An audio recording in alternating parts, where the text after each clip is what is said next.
Hi, I'm Amy at EuroLux Home. Welcome back to YouTube. If you enjoy learning about European antiques, be sure to like this video, subscribe, and maybe even leave a comment. It really helps a small business.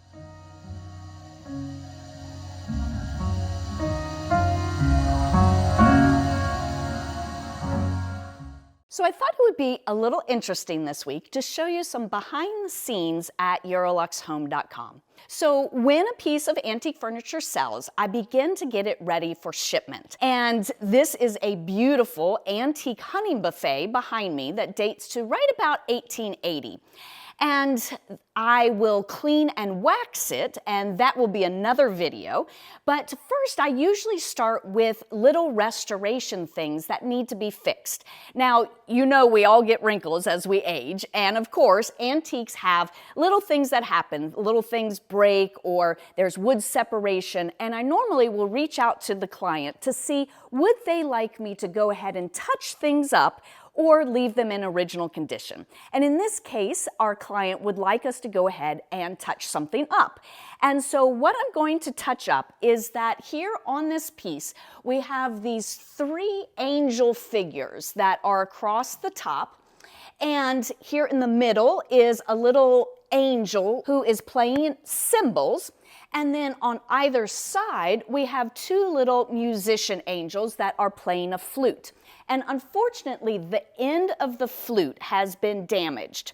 Now, normally, if that were to happen, I would go to the other side and cast a mold of the other flute that is perfectly intact. But in this case, both of the flute ends have been damaged. So I am going to be doing a little free-form restoration, and I will show you how that's done. So before I get started, I get out all of my materials, and I start with a pair of rubber gloves, and that's because the two-part epoxy that I use, when I squish it together to activate it, it will get all over my fingers, and I just prefer to wear gloves, but you don't have to have gloves. I do get out paper towels just in case, and I have some little finish nails, and these are 3/4 inch nails, and I want to show you that I'm using a big head on the end. Here is another 3/4 inch nail that doesn't have as big a head, but I'm choosing to have the big head, and I'll explain why in a moment. I'm also grabbing out a few tack hammers in different sizes, as well as a hand tool that I will use to shape the surface if I need to. I'll mostly do it with my fingers, but I might want something to just, scooch out a little of the extra material, or it's good to just have kind of a utility knife with me. Okay, so I'm up here next to my little damaged end of my trumpet or flute, and I have my nails and my tack hammers. So I will go ahead, and what I'm planning to do is put 3 nails, one on each side and one here in the middle. And I have to be very careful when I do it because I don't want to split the wood that's there. So I do it very carefully.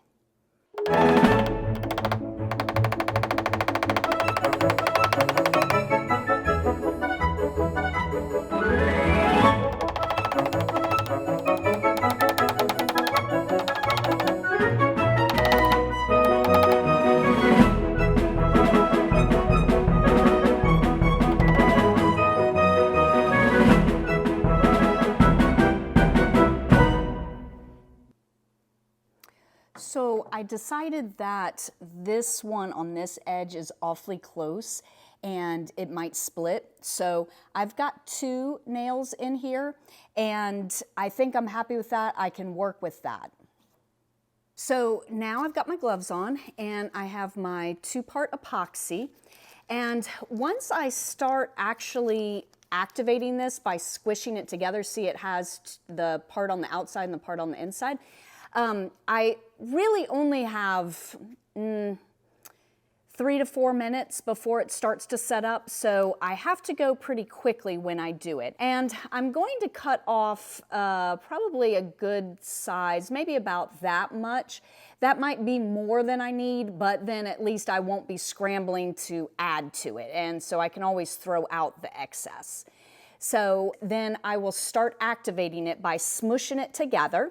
And then once it's activated and soft, then I will begin to shape it around the edge of the nails. That's why I wanted the flat nails on the end, the wider nails, is because it gives the epoxy more surface area to hold on to.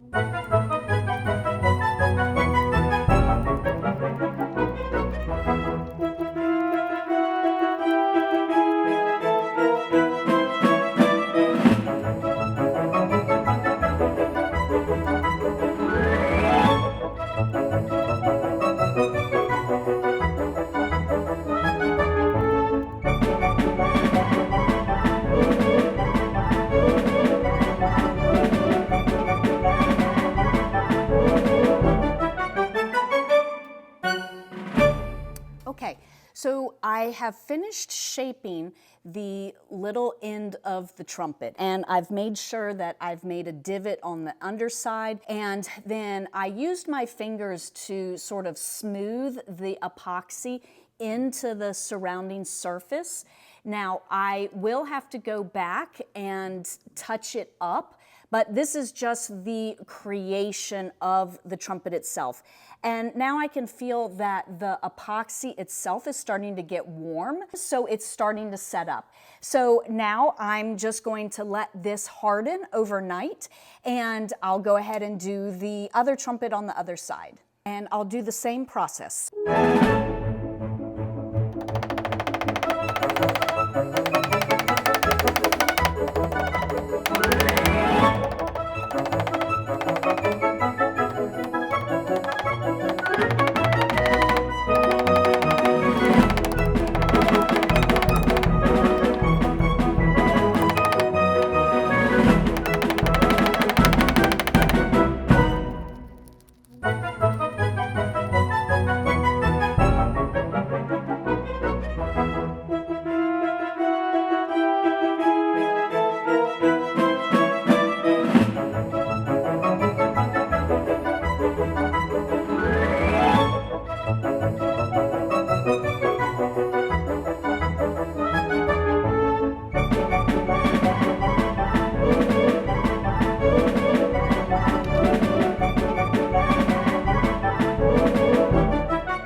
So I'm happy with my little flute, and I've made sure to cover all of the nail heads and make sure that the shape kind of matches the other one. You know, things don't have to be exact because this would have been originally hand carved, and so little differences are okay. And then I've used my hands to smooth it onto the wood above to help blend it. So now I'm going to let it just dry overnight, and then I'll show you the finishing stage. Okay, so I'm back, and I have let this set up thoroughly. It's nice and hard, and so now I just need to finish it and color it so that it all blends in with the piece, and you don't know that I made a little trumpet bottom. So the first thing I'm going to do is take a little piece of sandpaper, and this is about 200, 250 grit, and I'm just going to rough up the surface because wood itself has wood grain and some texture to it, so I want to add a little texture. This is smooth right now, but I want to give it a little texture. And then also what I especially want to do is where the epoxy meets the actual wood on the piece. Right now with my finger, I can feel that line. I can feel a little difference. And so until I sand that smooth where I don't feel that line, I'll be able to see it with my eye. And I'm going to do that on the sides of the trumpet and then right here at the top of it where it comes together. So the little sides and at the top.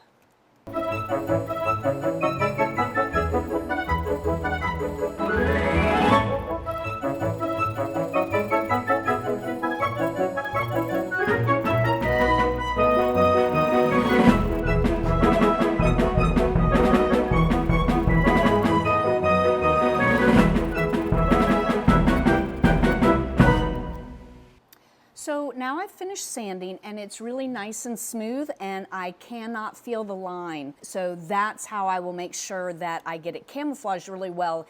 And so now, in order to color it up, I am going to take some furniture crayons. And the key to coloring is that furniture is not just one color. So even though this is a dark brown piece, there are red undertones, there is dark brown, and then there is black. And black is always really the secret to making it look good. And so I am going to mix all of these colors and kind of color it all in really good, just kind of haphazard, because the wood has different areas where it has highlights, and so wood itself is not a uniform color. So it's really important that I kind of mix up the colors, but I do it haphazardly. And then I will take my toothbrush and really scrub it in and get all those colors in. And then I'll probably do it one more time and just massage it in with my fingers. Okay, so now I have finished coloring, and it's, you know, a little mottled. There's there's brown, there's black, there's red. I can see all of those colors, and there's areas where there's more red and some areas where it's more black, and that's good because then it will blend in with how the rest of the piece looks. And then the last thing I'm going to do is actually set it with a clear tone finish. So that's the process. So the tone finish actually sets it. If I didn't use the tone finish, then it wouldn't be set and I could just rub it off with my fingers. And so now I have finished my restoration and completed the trumpets on my two little angels right here. So they can play along with the little angel with the cymbals and create beautiful music together, and no one will know that those trumpets were ever damaged. And so I hope you enjoyed learning a little bit about our behind-the-scenes restoration here at EuroLuxHome.com. Remember to like this video, subscribe, and maybe even share it with a friend. See you next time!